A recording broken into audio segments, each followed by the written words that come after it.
and this is to prepare his way. So this video, I'd just like to share a little bit about my border crossing experience into the United States and back into Canada twice within the last few days. I crossed in the United States on Thursday, June the 1st. And then I crossed into Canada on Saturday, June the 3rd. And then I went back into the United States on Tuesday. Sorry, I should have thought of my days before. So 2, 3, 4, 5, 6, June the 6th. Is that right? Is today June the 7th? Wait a second. June the 2nd was Friday. Saturday was the 3rd. Sunday is the 4th. Monday the 5th. Tuesday the 6th. Yeah, today's the 7th. Correct me if I'm wrong there in the chat. Anyhow, and then I came in back into Canada a little after midnight, maybe 12:30, might have been 1 o'clock in the morning.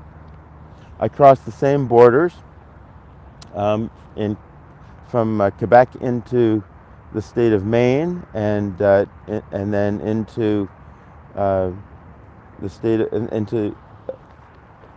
province of New Brunswick at Calais, Maine, and then I used the same border crossings coming back. And today's the 6th. What the heck? What am I doing? What am I counting wrong? Today's Tuesday though. Right? No, what day is today? Today's Tuesday? Okay, Chad is helping me out here. Oops. Anyway, whatever the case. That's right. Today's Tuesday. I'm getting confused because I went across the border after midnight last night. Okay, so first things first.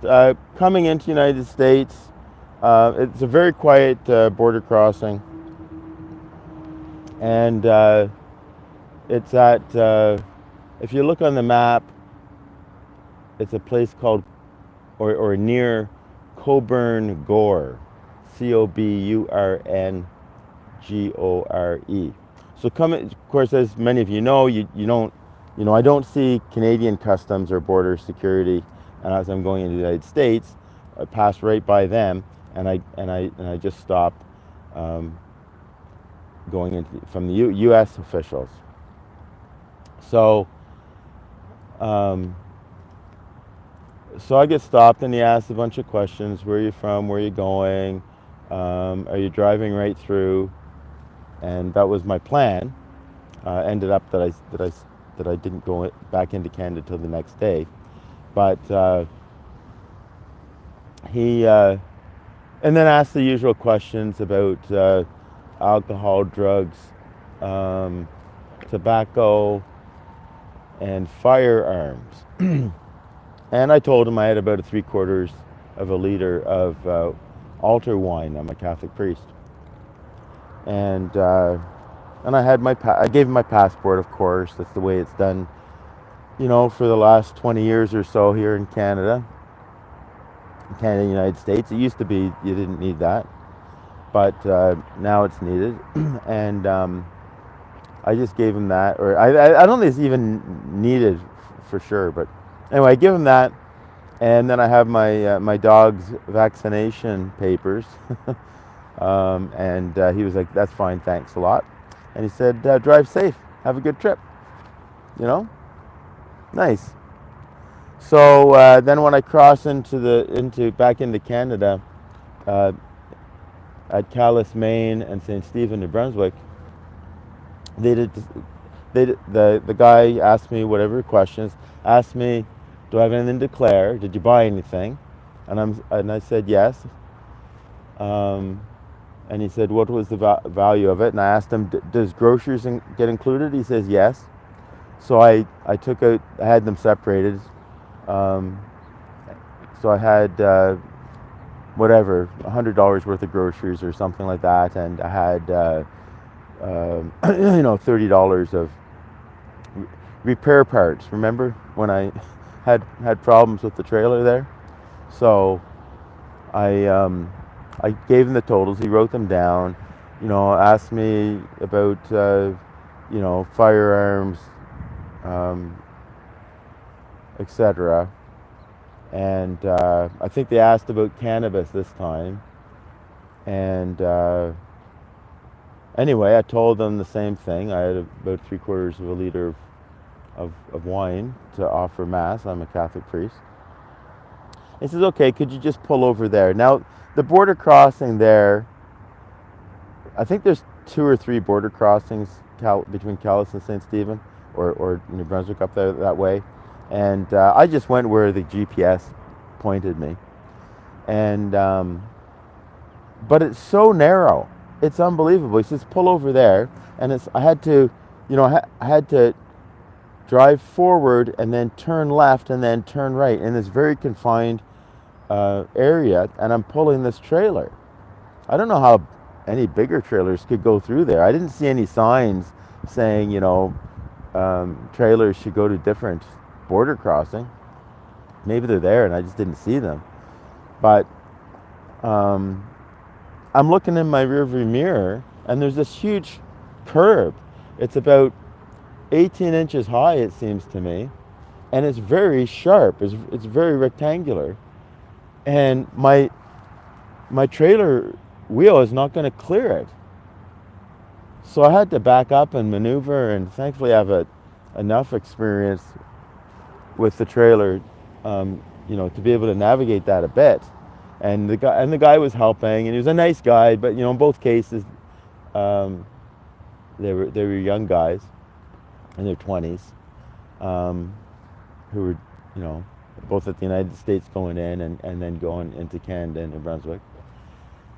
And he says, pull over there, whatever. We just want to check your trailer. Oh, by the way, when I crossed in the United States the first time, the guy just went back to my trailer, opened the door, looked in. He probably smelled, probably used his nose, opened it, closed it, handed me back my passport.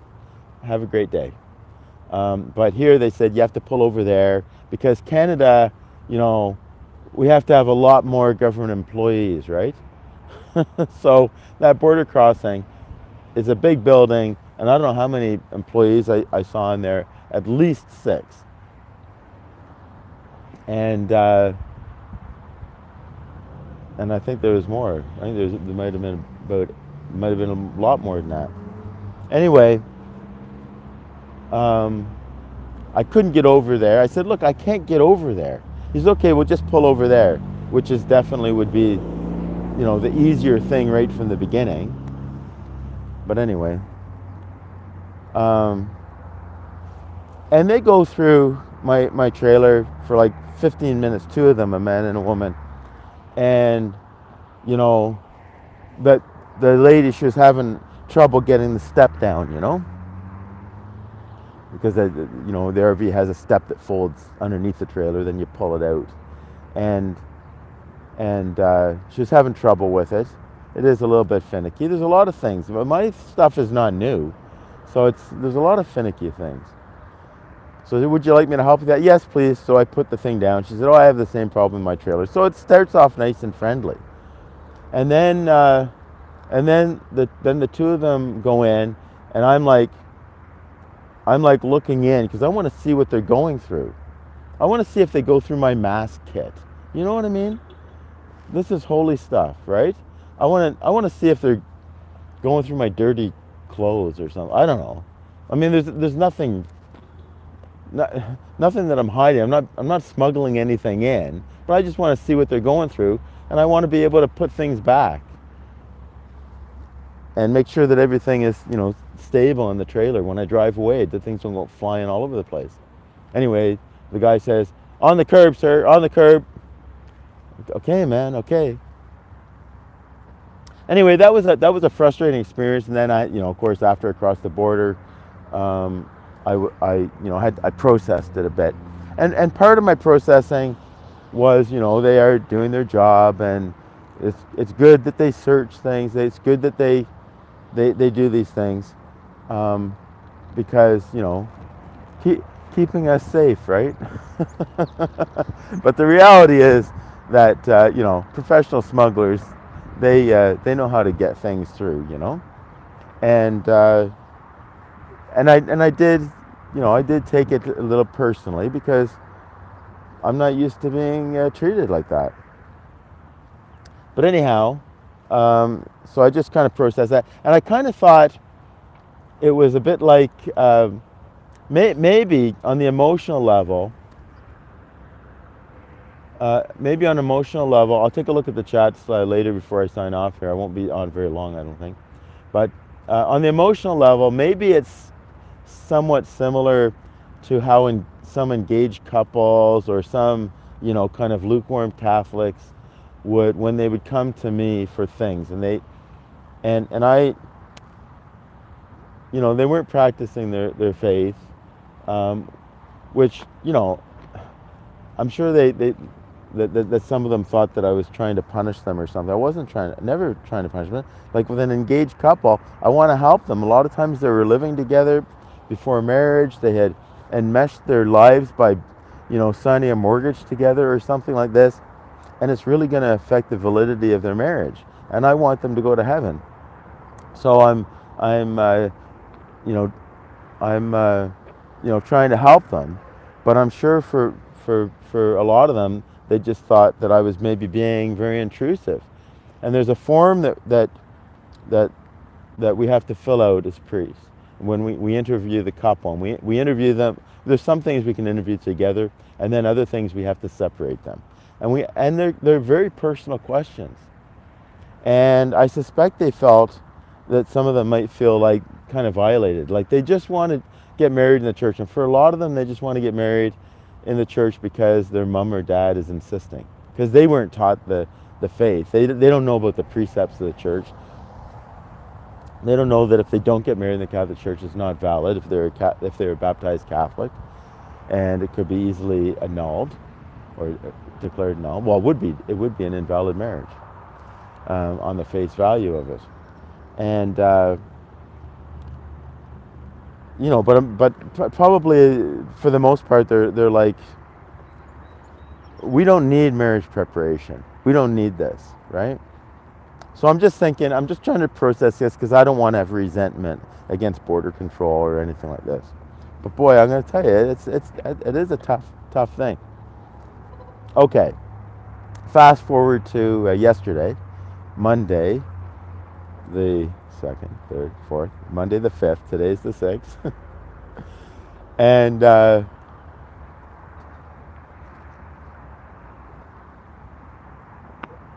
coming into the United States, U.S. Border Control confiscated 2 tomatoes from me. 2 tomatoes. They're asking, are you bringing in any fruits or vegetables and things like this? And I'm like what? Because my diet has changed quite a bit in the last couple of months, and I'm eating a lot of salads. And it said, well, we're, like citrus, like grapefruit, or are you bringing any tropical thing? I'm coming from Canada in the United States, but I mean, you buy stuff at the grocery store, right? And anyway, I just said, do tomatoes count? And they said, yeah, tomatoes count. I said, yeah, I've got 2 tomatoes. I got 2 tomatoes. And we just have a little discussion about that. And by the way, I am very, to me, I'm not intimidated by the authority. I treat them like I treat any other human being, right? And so I'm just normal with them. I'm just completely normal with them. I'm not nervous in any way at all with them. And anyway, so we have this kind of friendly conversation, stuff like this. And they said, okay, well, can you show us the tomatoes? And I'm like, yeah. And for them, it was no problem. I get out of my vehicle. You know, in Canada, they don't want you to get out of your vehicle unless you tell them to. They tell you to. And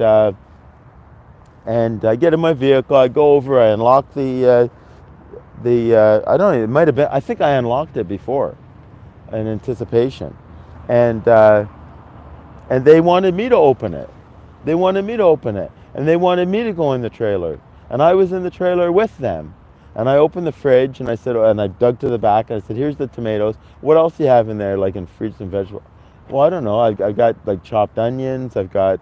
I mean, it's just my food. It's just some. It's just the things I'm going to be eating, and anyway, and that was it. That was it. And they said, "Okay, well, have a good trip." And they asked me, am I traveling right through? I said, "Yeah, that's the plan." He said, "Yeah, unless something happens." Exactly. Like the first time. But then coming back into Canada last night,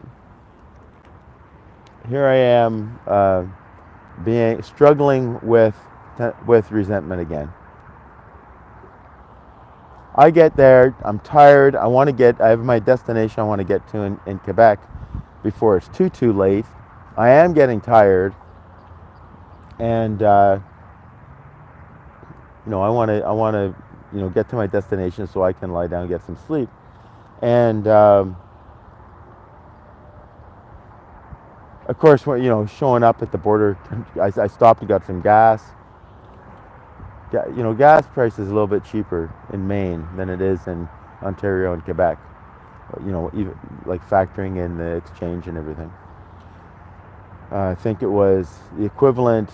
The last place I bought is equivalent of $1.37 a liter, and up here right now in Quebec it's like $1.70s, and I'm pretty sure back in Ontario it's $1.50s, $1.60s. So a few cents, but I filled up, and I was all perfectly awake at the border crossing. So usual questions, and why do they even ask about cannabis? I mean, I've never ever used it once in my life, and please God, I never will. It was never something that I found a rational thing to do. Why would I want? Try it. You might like it. No, if I try it, yeah, if I try it and I like it, that might be a problem. So I have no interest in that. I'm happy. I don't need to change my emotions like that. So, and I don't like putting things into my body that I don't know what it is, ultimately. Anyway, but yeah, why do they ask for cannabis? It's in the state of Maine, it's decriminalized. They've got cannabis shops in Maine, not as many as in Canada. And for anyone who does that and is like, oh, good, in Canada it's legal or something. It's like, no, it's not good. It's not freedom. It's not freedom to be dependent. I talked to a 27-year-old guy, really smart, really sharp, and he said he started using it when he was 14, and he's like 27 or something now, or when I spoke to him. He's a little older now. And I mean, he's coming to me, for help, because he has to use it on an hourly basis, on a daily basis.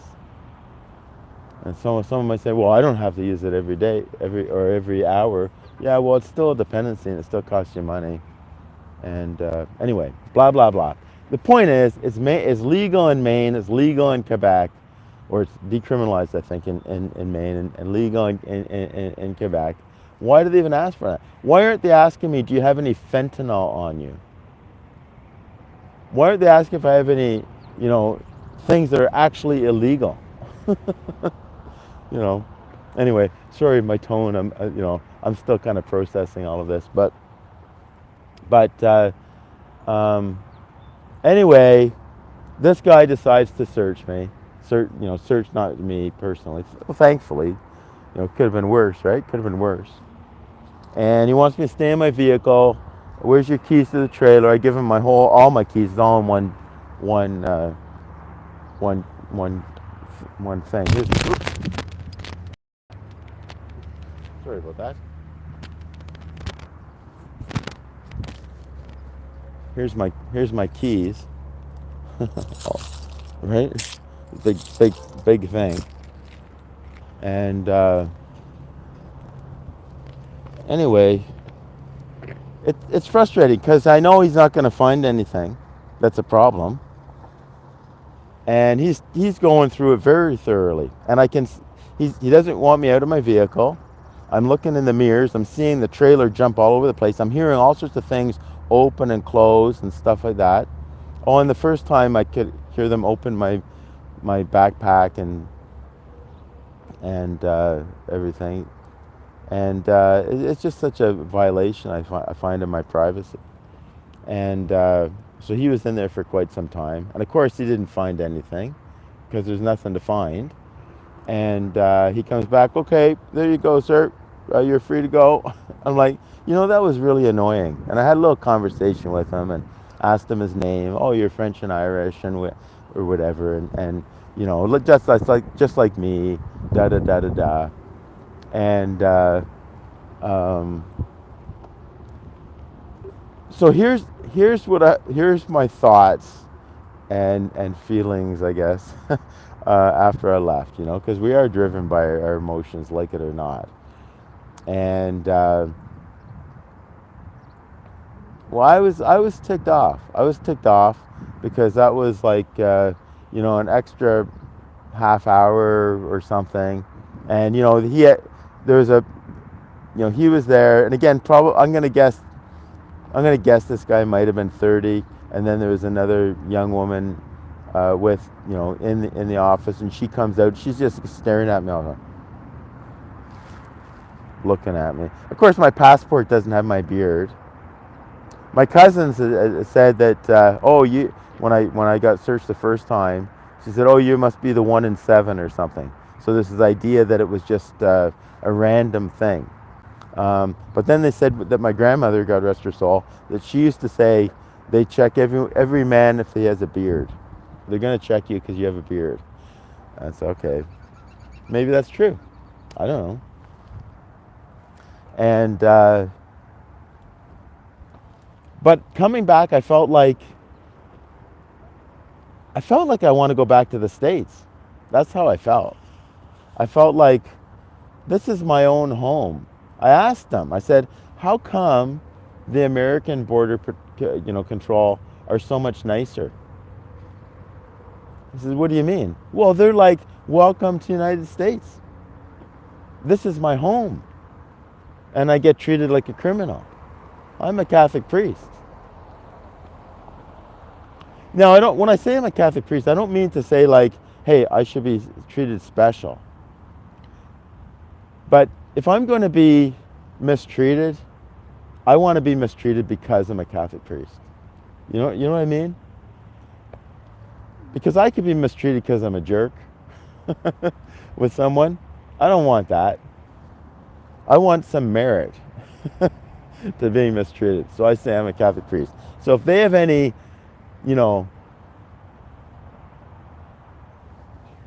any chip on their shoulder about the church or about Jesus or anything, then they can take that out of me, and then I gain some merit. But anyway, yeah, so I felt imprisoned. That's how I felt. I'm driving in. I'm now in Canada, in La Belle Province, the beautiful province of Quebec. All the provinces are very beautiful. God, you've done a great, honestly, it's beautiful. God is so good. But I'm in Canada, and I feel imprisoned in my own country. And so I'm thinking of that a little bit. And I say, well, it's not really like that, because I'm free to go. Like, I can easily go into the United States, thankfully. I am free to leave. So it's like you're in a prison, but you're free to leave. What is the how does the song go with Hotel California? You can check in, but you can never leave, or something. It's a little bit like the opposite of that. It's like if I ever leave Canada again, I don't want to come back because my own government treats me, treats us so badly. So anyhow,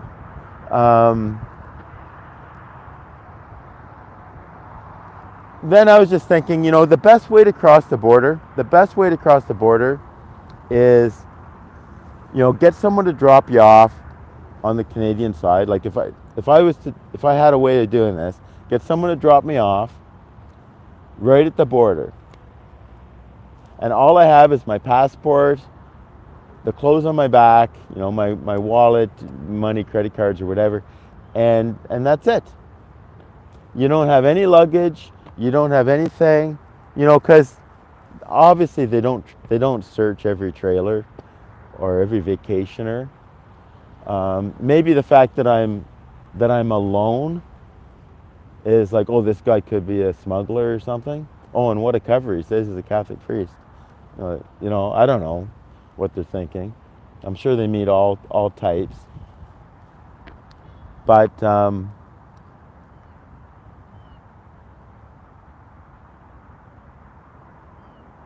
it's just cross with nothing, and then they have nothing to search. All they can do is search. They could pat you down. That's it, and it would just go a lot quicker. And then on the other side of the border, have someone else pick you up and have everything you need on the other side. I don't want to, I don't like the fact that this guy last night in particular, but also the Canadian border officers when I was, in New Brunswick.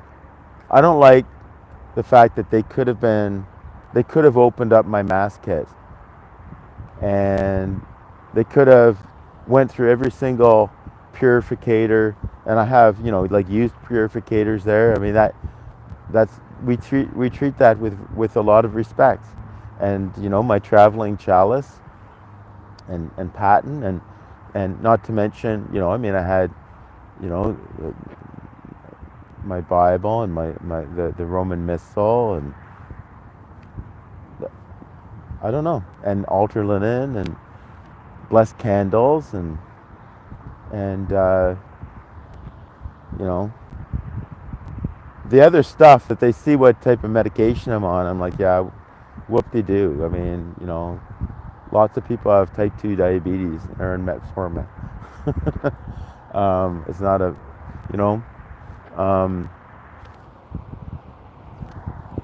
and they go through my dirty laundry or something, literally dirty laundry. But I'm kind of surprised. I guess it's a good sign that they weren't, it wasn't completely I shouldn't take it completely personally, because they could have really ripped apart, like literally ripped apart that trailer. I mean, look at the repair job that I have on the front of it. Right? Like, I was surprised he didn't start ripping that off. I was thinking, well, maybe I could call this video Tips for Smugglers. But anyway, there you go. Just thought I'd do a little video there. Let me see if I can find a place where I can take a good look at the screen, take a look at the live chat for this morning. I'm going to head on the road right now.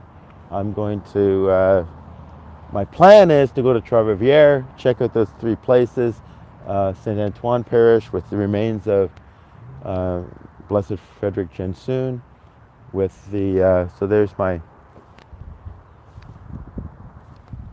repair job, there's so many places that someone could hide things, but Anyway, okay, I'm going to be in the shade here so I can see the live chat a bit better.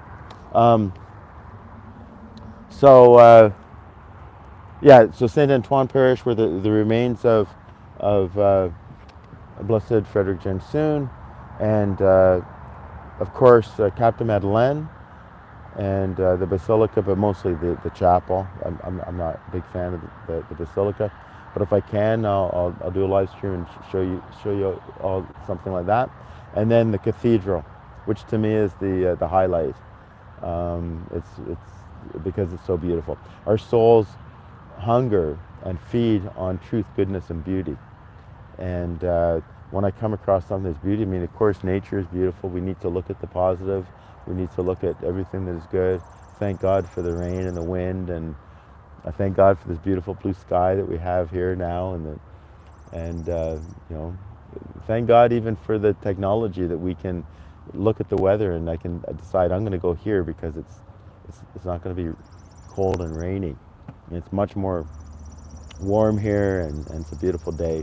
It is going to start raining early afternoon in this area and all the way back to Ottawa, but where I am, it's not going to be raining at all, so that's good. I'll get back to be able to water the garden.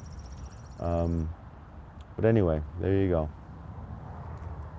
I hope you enjoyed this little update of where I'm at, and we can hopefully, connect live, or you can look at it later of my the rest of my adventures for this trip. I mean, God is good. Everything has been good, and it's good for me to have these kind of negative experiences so that I can process them, and that's how we grow, right? And I'll know next time, whether I'll know better whether I want to, go. I want to go in the United States. I like going to the United States. I think they're good people, and but it's like, do I want the hassle? Not to go into the States, but to come back. Do I want the hassle to come back? And that's why I say it's kind of like being a prisoner. So maybe that's why Canadians leave and don't come back. Okay, let me just check everything. Live chat. I'll scroll down. Okay. Oh, Father John Brown is the one who's telling me it's the 6th. Yeah. And I mean, I've looked at my breviary. I see it's St. Norbert as an optional memorial. That's why I was thinking, is it the 7th or the 6th? Because I'm pretty sure I saw in the breviary it's the 6th. Octomom. Oh, a mother of 8, I presume. Kathy, nice to see you again. Yeah, well, thanks. You're very kind, Kathy. She says, traveling off regular schedule, we get our brain's wires messed up. That's true. Father John, just reading this. Yeah, so Father John Brown, thank you for tuning in, and like you're a priest, like this is like, it's hard. This is important. Well, I mean, most of the viewers know that too. This is sacred things.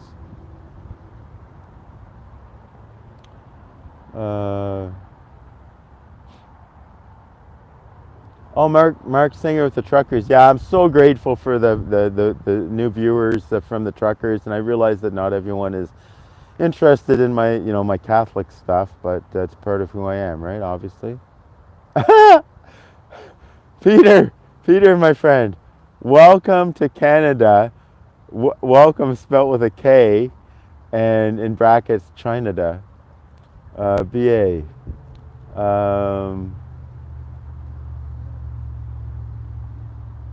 Humor is best to make them think. Write a letter if worth it, and serenity prayer. Thanks. That's good advice, BA.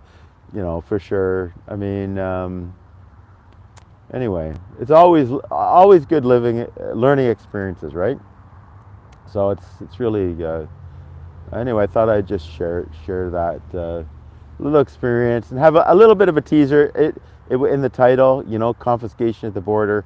It was just 2 tomatoes. I'm not lying. It was a confiscation, but I don't know.